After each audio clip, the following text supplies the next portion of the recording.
The motion to compel cycle. What to do when the company suing you for debt won't answer discovery.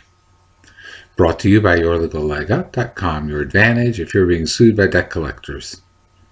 If you're being sued for debt and following our system, you will serve discovery on the other side. That is, you will send them questions to answer that are called interrogatories, requests for documents, and requests that they admit certain things called requests for admissions.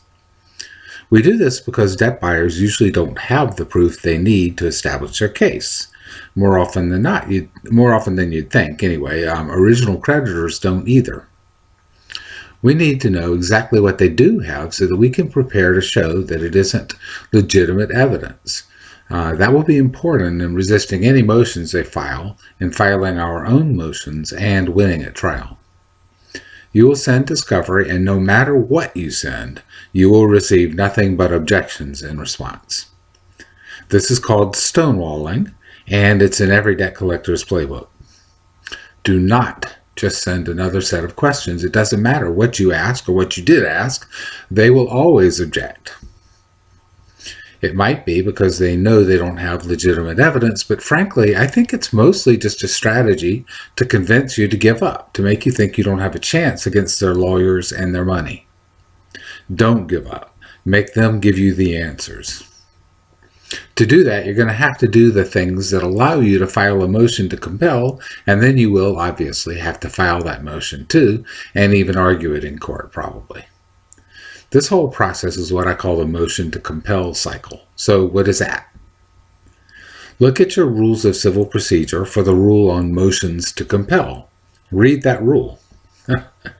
You will notice in every jurisdiction I've ever seen that the rule requires you to negotiate informally in good faith to resolve the issues raised by the other side's objections.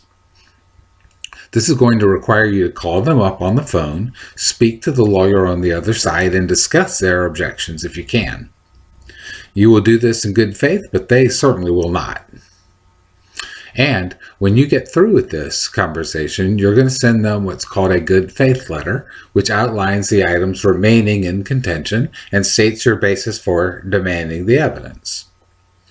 So it goes like this. 1. Send discovery and wait for their response, which is going to be objections. 2. Call them to discuss their objections. 3. Write a good faith letter outlining the disputes and giving them a certain amount of time to provide the information that you demand. Wait for that time to expire. And 4, write and file a motion to compel. And then you will probably argue it. That'd be this 5th step. Although it's not always, it doesn't always happen that you have to argue it. This process is tedious, time-consuming, and annoying because you know they're not talking to you in good faith. However, remember this. Your efforts are requiring more attorney time spent on your case than many other cases combined would require. You're drawing blood with every minute you make them spend. And it's the only way that you will get what you need. Remember, in your first call, to ask about every single objection. And I know there are going to be dozens. Go through each one. It's your right and responsibility, and it costs them $250 an hour to talk to you. Remember that during this conversation and any conversations you have with the other side, you must never make any admissions at all. Don't admit owing them money, owing the original creditor money, having any prior relationship with either of them at all, or that they even own the debt. No admissions ever, of any sort. This is critical because they may slip a question in asking, don't you owe, X the money, or don't you already have the records? It was your credit card account, or something like that designed to get you to admit something. Don't do it. The only issue you should be discussing is whether and why they owe you the discovery. Don't forget that. Write a confirming letter if they make any concessions at all. Say, you said that you would give me X by and a date, and mention everything that they agreed to. If they said they didn't have anything that's responsive to a question or request, confirm that in the same way too. You must create a written record. You won't get much. So you're going to have to take the next step, the good faith letter, where you say what you're entitled, why you're entitled to the information that you request. If you're using our model discovery, you'll know what to say here. And if you aren't using our model discovery, you got to know why what you're asking is reasonably calculated to lead to the discovery of admissible evidence. That's the standard. Give them a deadline and wait for that deadline to pass.